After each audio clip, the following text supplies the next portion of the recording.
हम सभी देखते हैं कि जो कैंडल होती ना, मोमबत्ती, जब वो जलाई जाती है तो धीरे धीरे वो पिघलती है।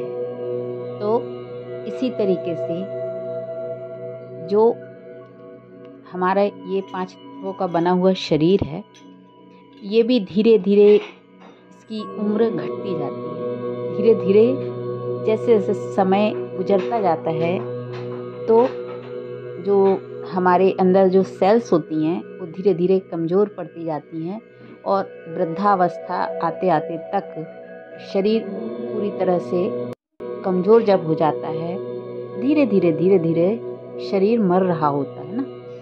ये अलग बात है कि जश्न मनाते हैं, बर्थडे मनाते हैं कि हमारे खुशी का समय है, लेकिन होता तो क्या है, शरीर धीरे धीरे मतलब शरीर की उम्र कम हो रही होती है। कैंडल जलाते हैं तो जो उसकी लौ होती है ना, जो ज्योति होती है, वो जब तक वो जल रही है तब तक वो मोमबत्ती पिघल रही है। तो ये एक मैसेज है कि जब तक शरीर के अंदर आत्मा है, कर्म कर रही है, तब तक ये शरीर टूट भी रहा है धीरे धीरे और फिर एकदम से खत्म हो जाएगा। धीरे धीरे उसकी उम्र कम होती जाएगी। लेकिन कभी ध्यान से देखें तो वो जो ज्योति है, जो कैंडल जब जला रहे हैं तो वो जो ज्योति है ना, उसको ध्यान से देखो, उसमें कुछ मैसेज है, उसमें कुछ एक नॉलेज है। जब नज़र गई तो मंथन चला। जैसे परमपिता परमात्मा कहते हैं ना, बाबा कहते हैं निराकारी, निर्विकारी, निरंकारी। माने आत्मा की ये 3 स्टेज। आत्मा कैसी है? ज्योति स्वरूप, लाइट स्वरूप। निराकारी स्टेज का अर्थ ये हुआ, जैसे ये ज्योत जो है उसमें देखेंगे तो देखिए इसमें मतलब ट्रांसपेरेंट है, कोई भी चीज़ आर पार चली जाएगी, है ना। मतलब कोई सॉलिड चीज़ से नहीं बनी हुई है, सॉलिड नहीं है, लेकिन मतलब ट्रांसपेरेंट है। तो ऐसे ही आत्मा मतलब शांत स्वरूप में है, निराकारी स्टेज में है और शांत स्वरूप में है। कोई हलचल नहीं है, उसको कोई जला नहीं सकता, कोई मार नहीं सकता, कोई पानी में डुबो नहीं सकता। तो जैसे बोला है ना, गीता में बोला है, तो उस हिसाब से आत्मा अजर है, अमर है, अविनाशी है। तो आत्मा निराकार है। ये समझ आता है कि आत्मा निराकार है, माने वो कोई सॉलिड चीज नहीं है। सॉलिड होगी तो वो जड़ होगी ना।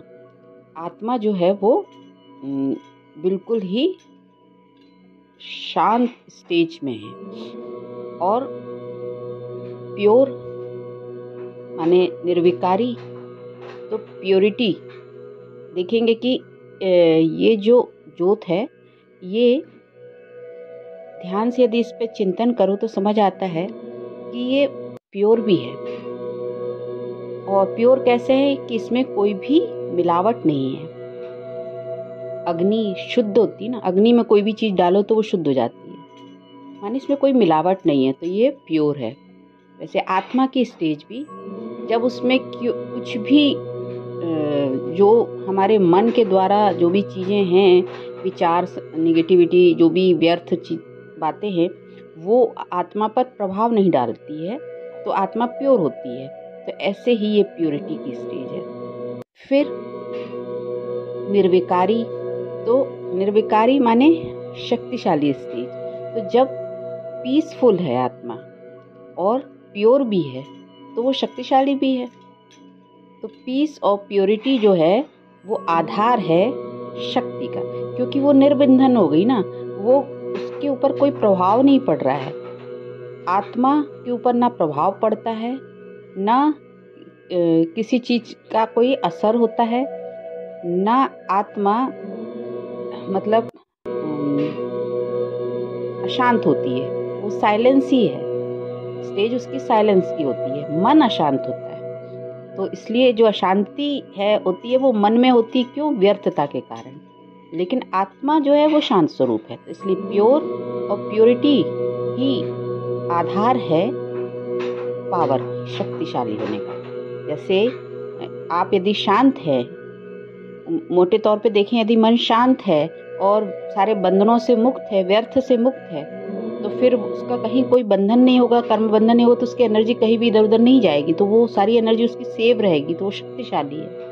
तो इस तरीके से आत्मा निराकारी, निर्विकारी, निरंकारी है, माने पीसफुल है, प्योर है और पावरफुल है। ये 3 स्टेज है। इस ज्योत को जब देखो तो ये समझ आता है कि आत्मा भी ऐसे ही है, पीस है, प्योर है और पावरफुल है, माने निराकारी है, जो इसमें अंदर कुछ भी सॉलिडनेस नहीं है, और निर्विकारी है, माने इसमें कोई भी चीज प्रवेश नहीं करती है, और निरंकारी है, माने कि प्योरिटी और पीस फुल स्टेज होने के कारण ही वह पावरफुल भी है।